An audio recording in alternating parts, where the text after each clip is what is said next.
Hi guys, so it is like 9:10 in the morning and today is my last day here in the Philippines. I have a very long journey back home, but I'm gonna take you guys with me. Um, and actually I have an evening flight, but because of how long it takes to get from here in the barrio all the way to Manila, I have to leave much earlier than anticipated. It's like 3-4 hours just to get here to Manila without traffic. When I was younger, it would take like 6 to 8 hours, but they started working on the highway, so that's great. But yeah, I think I'm gonna braid my hair because I had it in a messy bun before coming here and it was not working for me. So I think I'm just gonna do 2 braids, call it a day. But yeah, I'm finalizing packing, getting everything together, anything last minute. Um, and I want to tell you guys, my chicken, hey, she laid an egg. So I have been using that as like negotiation for them to not eat her. I've literally been talking with my mom since yesterday saying, she laid an egg, she's useful, so you don't have to eat her, you could just keep her here, a little free range chicken dropping little free range eggs. So I'm gonna keep trying to to negotiate that with her. I'm hopeful. But yeah, let's get ready to leave the Philippines. All right, guys, so I am ready. Hair done. Um, I packed everything. I'm gonna start bringing things down to the car. Just finished breakfast, and then we are on our way to the airport. So tired already. And just want to show you guys my chicken is still doing good. They do want to eat her, but so far she's still kicking it. She actually laid eggs, so that was exciting. But yeah, we are now leaving the beautiful barrio in Cabanabaan, Philippines. And it's actually in Kamaling, Philippines. So just really going to miss this place. It's like you wake up and you just have such a beautiful view, and it was so nice. I'm just very thankful for the experience overall. And oh, here's one thing, right? The chickens are literally free range chickens. They go all around on their own, and funny thing is they know which houses they belong to, and if somebody hits your chicken, you have to pay them for it. So yeah. They definitely have a lot of chickens, and it actually takes us from where we live to get to the airport about maybe 3-4 hours. And we're leaving a bit early because there is a possibility of traffic on the road. So we went around Tarlac City so that way we could avoid a lot of traffic. And even that took a while, but over here is actually on the sides of this road is a sugarcane plantation. So it's a lot going on, and they're actually going to renovate this whole place starting now. And when we got to, when we got to Manila, guys, the overcast looked horrible. There was a part on the highway on the I don't what is it, on the skywalk, that's what they call it, where we're literally like at the top of the skywalk, and the rain is so bad that everybody has their hazard lights on because you could not see. It's like even the cars that were really close to you cannot see. But this was supposed to be the only time it rained, so I was just happy that it was before the flight, so hopefully it could go away after the flight. We are in the airport now. It was raining really bad. Traffic literally at the terminal was horrible, but somehow we got through. I'm definitely very early as we should be because of all the traffic, but first of 4 flights just to get home, so we're in line to check in, and then it's up in the air from there.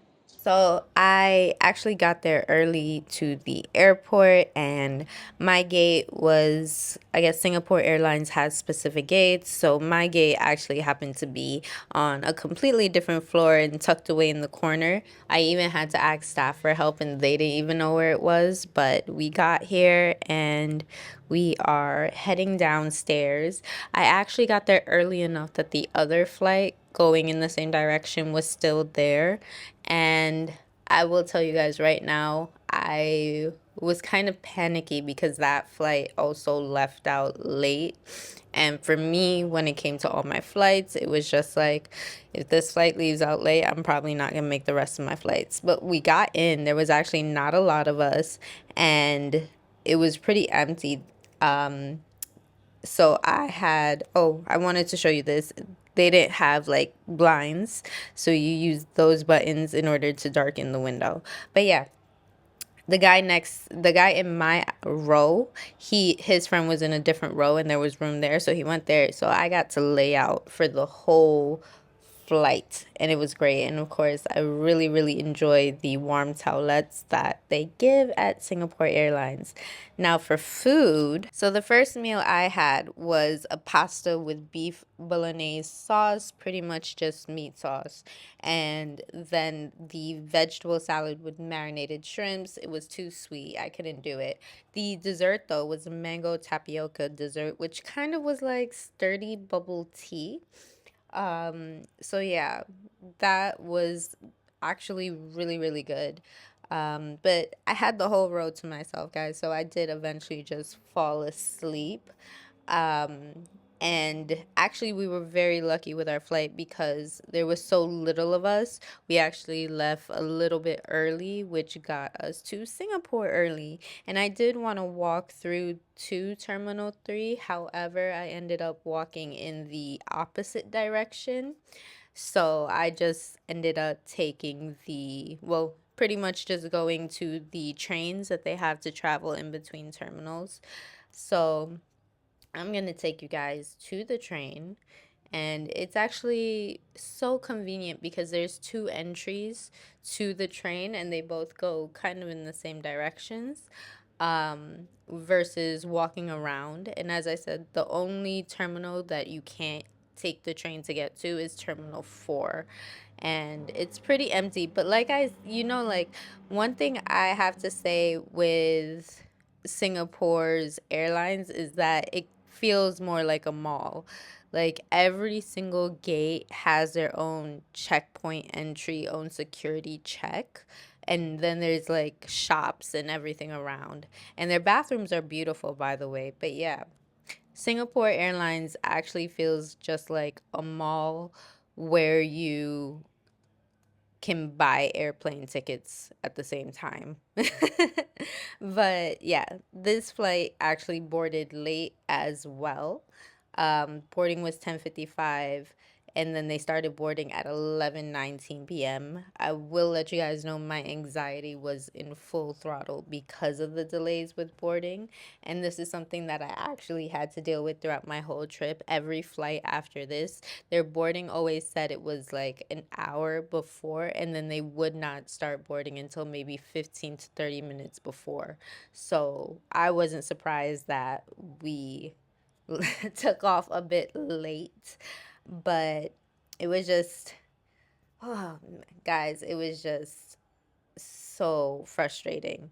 And then the next meal was a fish arrabbiata with fusilli. I am sorry if I'm messing everything up. And then a barley and cucumber salad with smoked salmon, which was a little bit sweet. I didn't eat that. And then we had a raspberry varioles, almond pancake, and a raspberry compote. That was great. I will say, though, this fish was one of the most flavorful meals that I've had. But overall, like all my meals, the main meals, were some of the most flavorful meals that I've ever had on a plane. I would absolutely eat in this plane again because it was so so good. But I did not get to finish this one because I was starting to get air motion sickness. So my nausea was through the roof. But if I had to, yes, I would absolutely eat all the meals on Singapore Airlines again 10 times over. It was so good. We are at flight 2 of 4. We are at flight 3 of 4, getting ready to board for flight 3 of 4. After this, it is my self-transfer. So 2 flights down, 2 more to go. But hopefully this seems like it is going on time. So just keeping a lookout. I'm so tired. Flight number 3. Very, very tired. Singapore was a full-on mess. I don't know if you guys could hear me, but it was a mess. Well, not Singapore, but here in Frankfurt, Germany, the check-in for getting onto boarding was a mess. Guys, I'll say this. In the Frankfurt airport, boarding was a mess. The lady in charge, she wanted it a certain way, but people from the classes were lined up and nobody was coming. So she started calling people from the lower classes, but didn't tell anybody she was working with. So I got a mean, stank look when the girl next to her called me and I said that her boss was calling people to come up. Guys, it was just, and on top of that, we were running late too. So we were told boarding was going to be 8:10. Boarding was actually 8:26, and we didn't leave until almost 45 minutes later. So definitely all over the place, and a lot of unnecessary stress or issues with everybody. But let me tell you though, guys, I was stressed. I was more stressed getting off of my flight and going to my last flight because I had to do a self-transfer, which is where I had to, go through immigration, go get my luggage, travel to a different terminal, recheck in, go through TSA all over again. So I was just like, if this flight is late, I have less time for that. Now, I will say this, right? This flight, I think, because it wasn't as long, majority of people were up, but people were moving fast to get in their seats, unlike the other one. So I was very, very thankful for that. Even though we left late, somehow, some way, we were actually able to get there 30 minutes earlier. So for food, though, one of the meals that I had was the very first meal that I ever had coming on Singapore Airlines, which was the pan-roasted fillet of fish with lemon white wine sauce. And then we had the German potato salad, which I avoided because it was too sweet for me last time. And then, of course, the classic chocolate mousse, which helped a lot. And then after that, we had a refreshment, which was a flangoline bread with turkey salami, Gouda cheese, and tomato pesto. Y'all, this was so good, and the chocolate was the perfect pick-me-up. But like I said, every meal so far on Singapore Airlines was fantastic. Absolutely fantastic. Says it's a 26-minute wait, so I have some time to get to my next flight. Y'all, it was not a 26-minute wait. It was like an hour. Guys, that immigration line was long, but I gotta thank one of the male workers that was there. He let me go and cut the line. So I got through, and now I'm on my way to the air train. My terminal's the next terminal, and that one's a very, very long walk. Guys, let me tell you, that immigration line was so long. And honestly, if I didn't ask for help to go forward, I probably wouldn't have made my flight. So, and it's weird because everybody else, except for that guy that I asked, they all said, oh, you have 2 hours, you're fine. I did not have, it was not fine. I barely made it to my gate because the TSA line was long and everything. So if you guys are going to do a self-transfer, make sure that it is at least 4 hours. And that's only if you're a resident of the country that you're doing the self-transfer in. If you're not, then definitely make it way more. But yeah, 4 hours would be the minimum I would do it. And also, like, because I'm telling you right now, the foreign passport people are probably still online by the time I was on my plane. So, yeah. This was my return back home, and it was a stressful adventure, but we made it. We had lessons to learn. And thank you guys so much for coming with me on my journey. Bye.